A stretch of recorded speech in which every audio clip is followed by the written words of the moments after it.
Welcome everybody, and what I'm going to be doing today is I'm going to be taking you through the editing process that I did for the photo that I shot at Bowen Island. So this is the scene over here. As you can see, this is the little beacon or lighthouse out on Bowen Island, and this is the shot straight out of the camera. So this is the actual camera raw image. I photograph pretty much all of my landscape photography in camera raw. The reason for that is I want to get the full uncompressed image so that I can work on it afterwards in Photoshop. And camera raw allows you to do that, obviously, because there are no changes made to the raw image in the camera. It comes straight into Photoshop with no changes made to it, so you have full capability in Photoshop to do as you wish. When you're photographing on JPEG, the camera may be set up to make certain changes to the JPEG image before it's even processed. So it'll come onto your card already with some changes. So it might have boosted the saturation a little bit, it might have changed some of the exposure a little bit. JPEG already, as a format, already has some changes to it. RAW comes in pretty much as it was shot on the camera. So what you're looking at on the screen is the image that I had straight out of the camera. And as you can see, it doesn't look too bad. My goal when I photograph anything is to try and get it as good as possible in the camera and then bring it into Photoshop to make it look amazing. I often say to people that Photoshop is not fix-it-up shop. Photoshop is there to enhance our images and make them look amazing. Take a good image and take it through Photoshop and make it look amazing. The goal is not to try and save bad images. So when you're photographing, always bear in mind that you're going to be bringing it into Photoshop. And Photoshop is not cheating either. I know some photographers have the opinion that if you're taking it into Photoshop, then obviously you're a bad photographer. I don't believe that. I believe that Photoshop is the digital darkroom. In the past, when you photographed on film, you would have to take it into a laboratory to go and get that film developed. And they made adjustments behind the scenes as well. Not many people think about that, but in the actual laboratory behind the scenes, they might have seen, oh wow, this is a little bit blown out on the highlights, or the shadows here, as you can see, are a little bit dark. So in this particular shot of mine here, the blue is highlighting that the shadows are a little bit dark. And when it goes into that laboratory, they might have looked at that and gone, okay, we're going to try and boost that up a little bit. And then you get that shot, that photograph back, and you go, wow, that came out perfectly. And what you may be not aware of is that behind the scenes, some of the people in the lab actually made adjustments to the image to make the exposure better or the saturation better, or even cropped it a little bit to get rid of some problems. So that process now has fallen into our hands as digital photographers. And sometimes it's a little daunting for people, sometimes it's a little scary, but the reality is Photoshop is not that tricky once you know how to use it. So this is going to be the first in a quick landscape tutorial. I am busy putting together a full Photoshop course, starting with the very basics of even just how to open an image in Photoshop. And I would advise that if you're not familiar with Photoshop, once that comes out, to go through that step by step, because that'll definitely help you. So what you're looking at here now on the screen is the Adobe Photoshop Camera Raw Converter. And on the right-hand side over here, the first thing that you're going to see is my histogram. The histogram is basically a graphical representation of the exposure in the scene. Basically drag my mouse cursor over that. You'll see the very first section on the far left is the blacks, and then the shadows, the exposure, the highlights, and then the whites. So if you look at this at a glance, you can actually see, which it obviously shows you in the picture there as you have a look. If you look over there, you can actually see that that tells me there's a lot of black detail in the image, which is true. If you have a look here in this shadow area, there's a lot of shadows. Yes, that's also true. The exposure generally, if you look, the graph is really low. It's generally a low exposure shot, which of course is true. The highlights, there's a few highlights around, and then of course there's almost no whites. So that makes sense. So the histogram gives you a very quick glance at how your exposure is looking in the image. If I look at this, I would say it's a low light image with a lot of dark areas, which of course is true. Now, as I look at this image, I always try and think, what do I want to see from my image? And the first thing that I'm thinking is, we've got some beautiful colors in the sky here, and the color is very orange and reddish, and that's great. So what I'm going to do is, I don't really feel that I need to correct anything there, but I might want to just bring the temperature of the image down. So in other words, the light temperature, I want to bring it down a little bit to the blue side because I want to enhance this blue section in the sky here. So I'm going to just drag this down just a little bit here. And you'll see what that does is it makes my sky a little bit bluer. I do lose a little bit of that magenta, but on this tint here, I'm going to just pull that up just a touch. And you can see it's literally, these are very micro movements that I'm doing. So I like that. On the exposure side, I might want to boost the exposure just a little bit. I want to get a bit more shine and glow on the water here. So I'm going to just pull this up. And again, everything in Photoshop is about increments. Bringing it up just a touch makes a world of difference. Now you can have a look. I've brought it up by literally half a stop. And you can see here it's already starting to get really bright. What you can see as well here is that my shadow detail has started to come in a little bit as well. And that's good. The water is starting to look nice, so I'm really happy with that. I'm going to just pop the contrast up just a touch. Contrast is the difference between your highlights and your darks. I want to just boost that up a little bit. Now, over here in the highlights for me, it's just starting to pop up a little bit. So I'm going to just drag my highlights down a touch. Now, if you have a look, if I pull it right down, you can see just how much it can drag down. That's the flexibility of shooting in camera raw. If I push it all the way up to the right, you can see it's completely blown out. I've lost detail there. So just a little bit under is probably where I'm going. Probably around there, -6. So that means I bring back that detail there, but I've got more of that exposure in there. Now on the shadows, shadows area is going to hit this area at the bottom of the image, the dark spots in the area.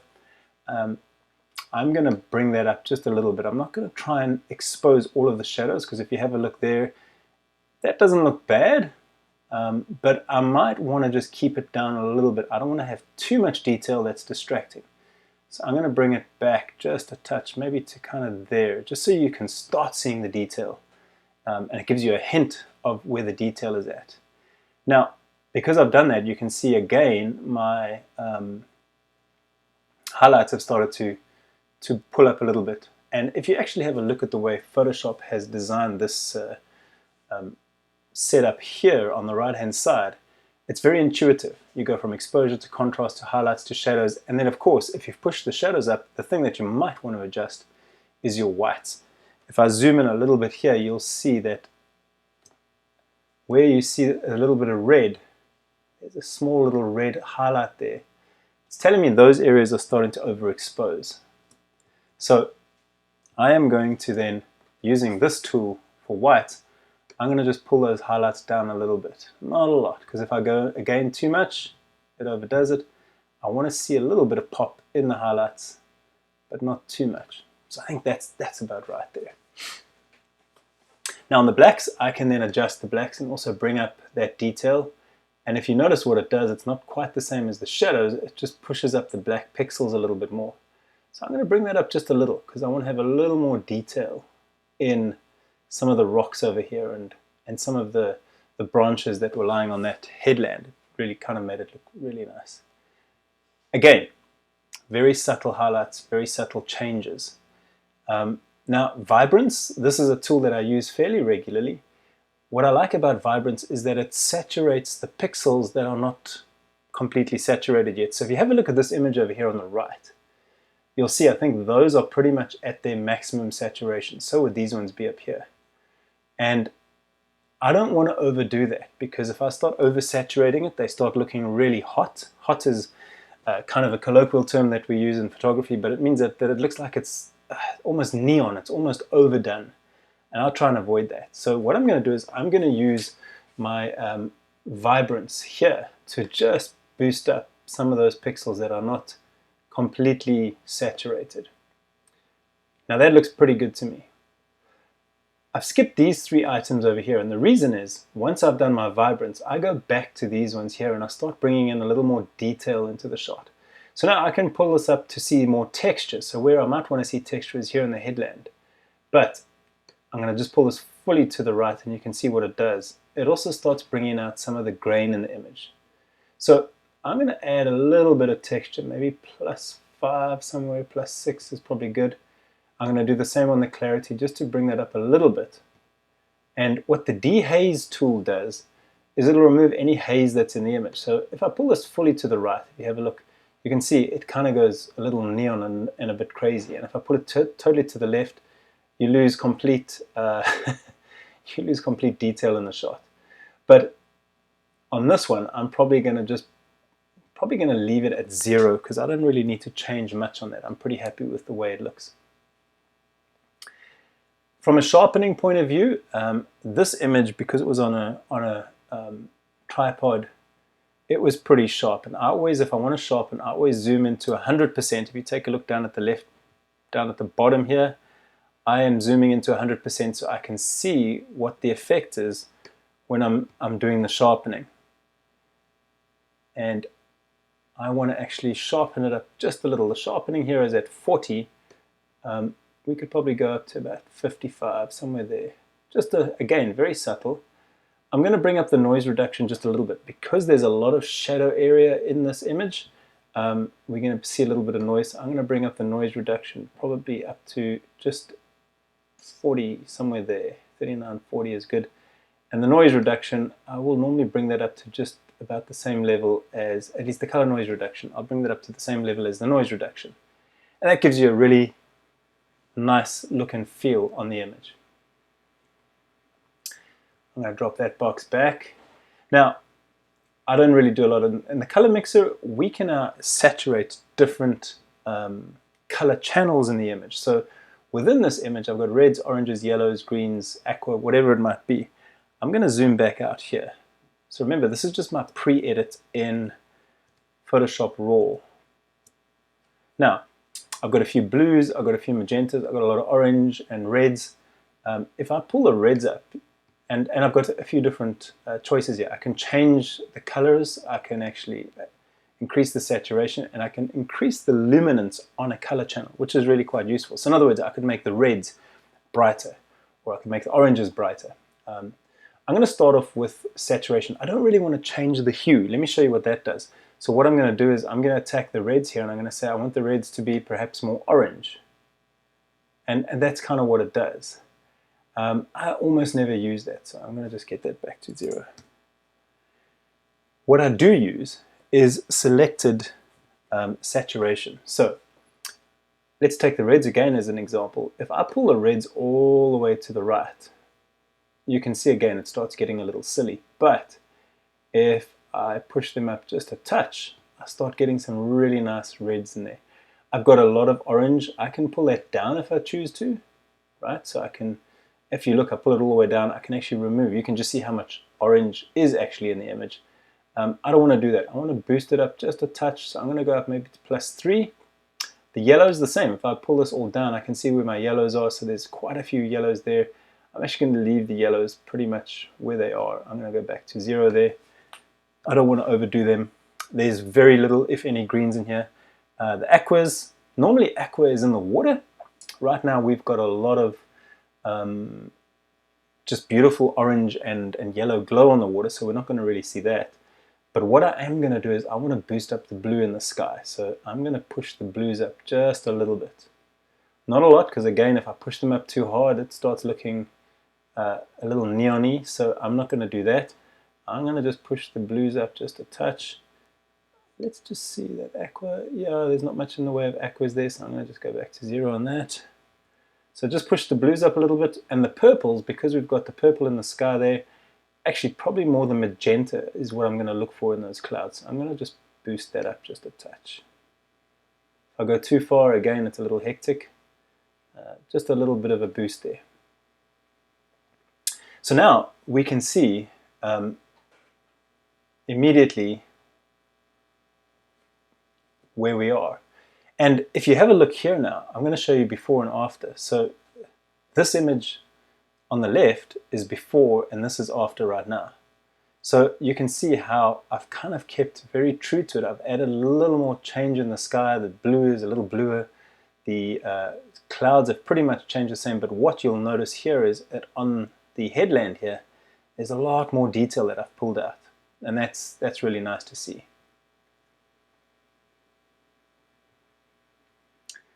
So that gives us an idea of how it looks on the shot before and after. And this is a good starting point. Let me just get back to the main shot.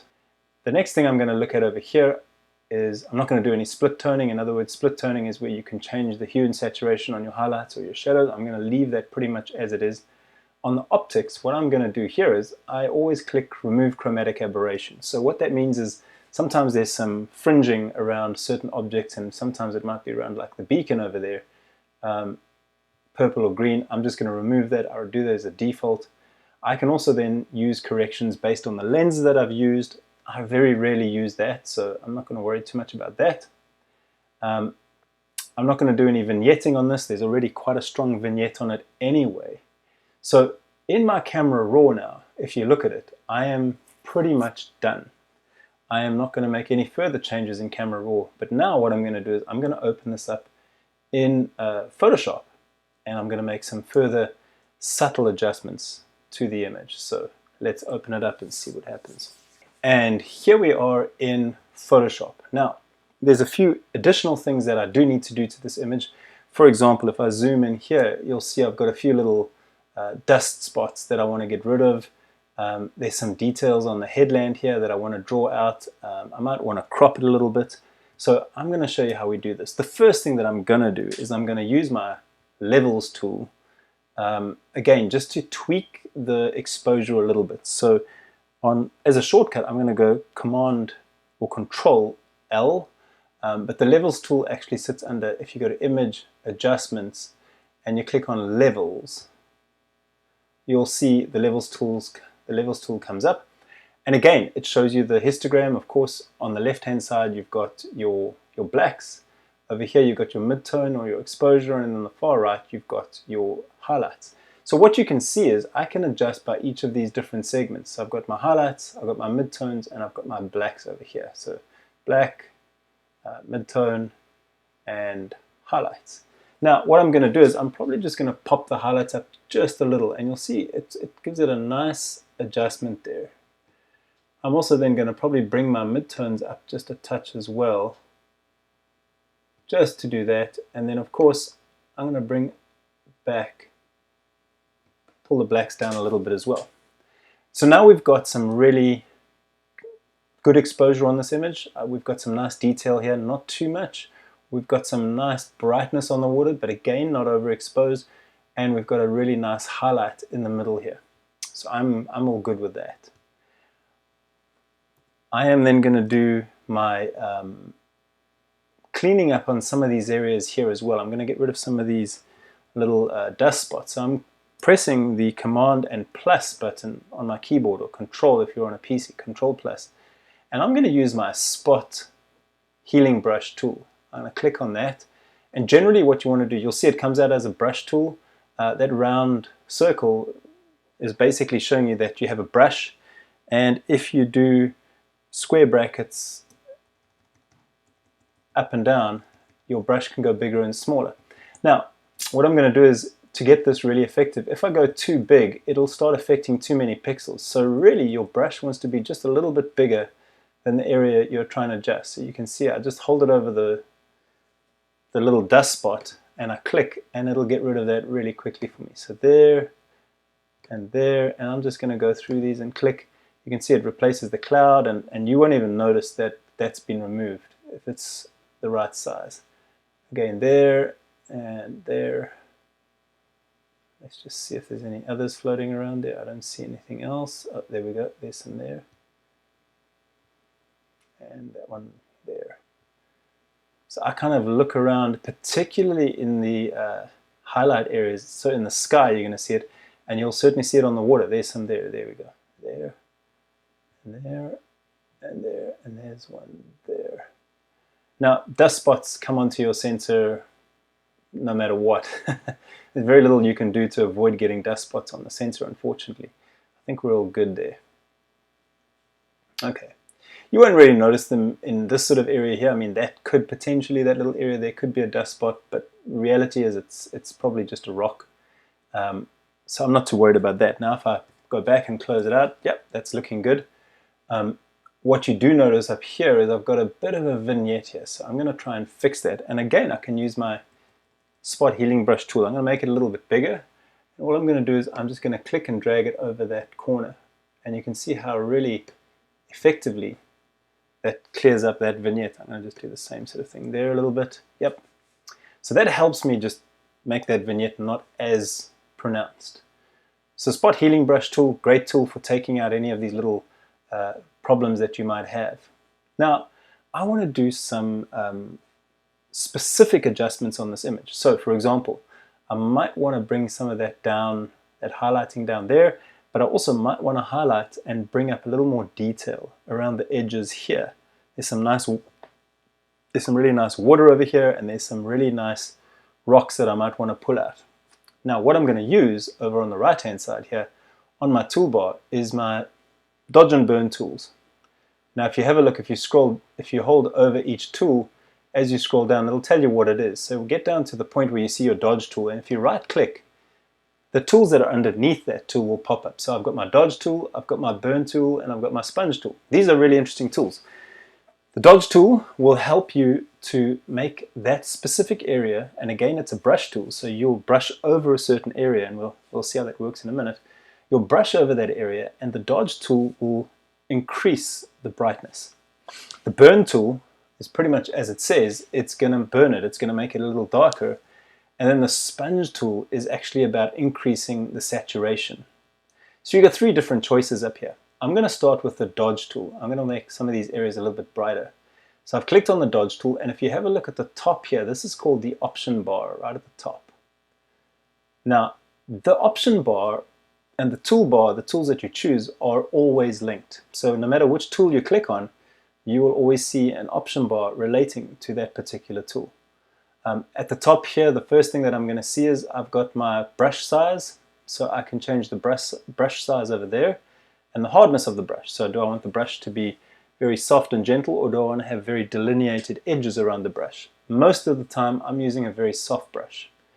Where do I want my brush to be affecting? Do I want it to affect the shadows, the midtones, or the highlights? And in this particular scene, I'm going to probably go for affecting the midtones. And then the exposure. How much do I want it to affect the scene? Do I want it to be, if I push that up really high, if I want it to be 54%, it's going to be making a very big effect in one brush stroke.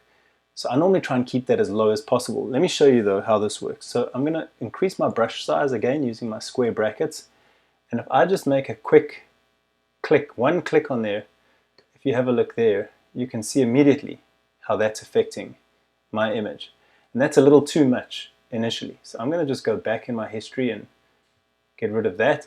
So what I'm going to do is I am going to take my exposure down to probably less than 10%, like maybe 6 or 7% is normally a good place to start. Let's make it 9. Now, the areas that I want to make a little brighter are kind of up here on these rocks here. So what I'm going to do is I'm going to hold my brush over there. Remember, it's a very soft brush. So if I had used a brush that was very hard, let me just show you how that looks. I'm going to go to 100% and I'm going to make my brush 100% hard. You can see immediately that adjustment looks pretty clear and delineated. I don't want that. So what I would normally do is I'm going to take my, my brush hardness down to 0%, and again if I do something right next to that, you can see it's a lot more soft and not as obvious. And then of course my exposure will come down. So you can be very careful with these brushes, and people won't even know that you've used them. So let me just get rid of those two. Again, in my history, I'm just going back there and deleting that. So I'm going to just use my brush to bring that down to maybe 8-9% is good. And I'm going to just try and bring back some detail over here. I just want to kind of boost some of this up because there's some really nice little details in the scene. And in fact, what you can do is you can zoom in and focus very specifically on certain areas. So like that rock there, I kind of like that there. I want to just push that up a little bit, and some there, some over there. This for me is really nice, this little grassy area. So I'm going to just draw over that and just pull that up. Maybe this branch just a little bit, just to get a little more detail of that branch.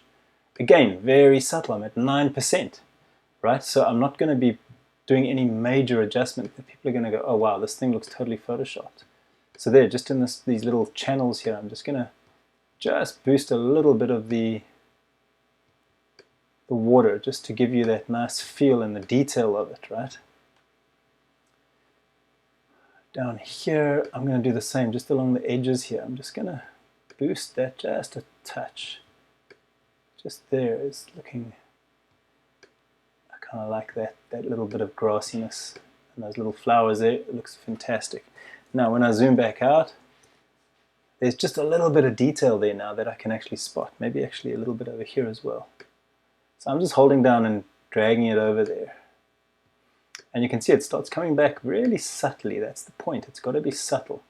If it's too much, it becomes fake, and people go, oh right, this has been pulled through Photoshop, right? Maybe just a little bit there. There's a few little bits of detail there. Now, for me, I'm pretty happy with that. It looks pretty good.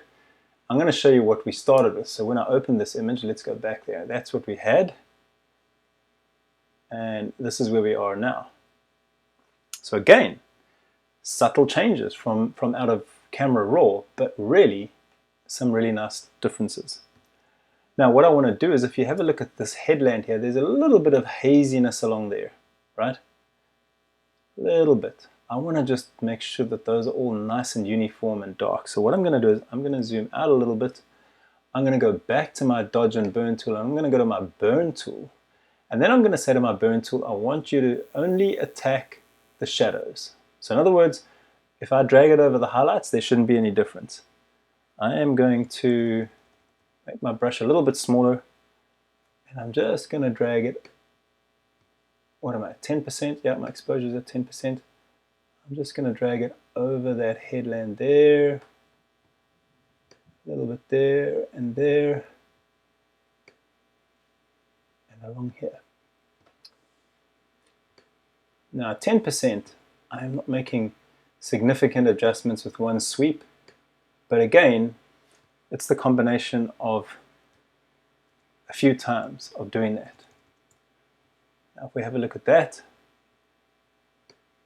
you can see it's just nice and subtle as I drag it across there, which just gives it that little bit of extra detail and pop. I am pretty happy with that. There's not too much else that I would want to do on this image. I don't want to boost the saturation. I think it's pretty nicely saturated. I don't think I need to change anything in the sky. I like the highlights here. It looks really good. And so that is pretty much what I'm going to do to this image. My goal in Photoshop is not to spend hours and hours spending time trying to correct things, trying to fix things.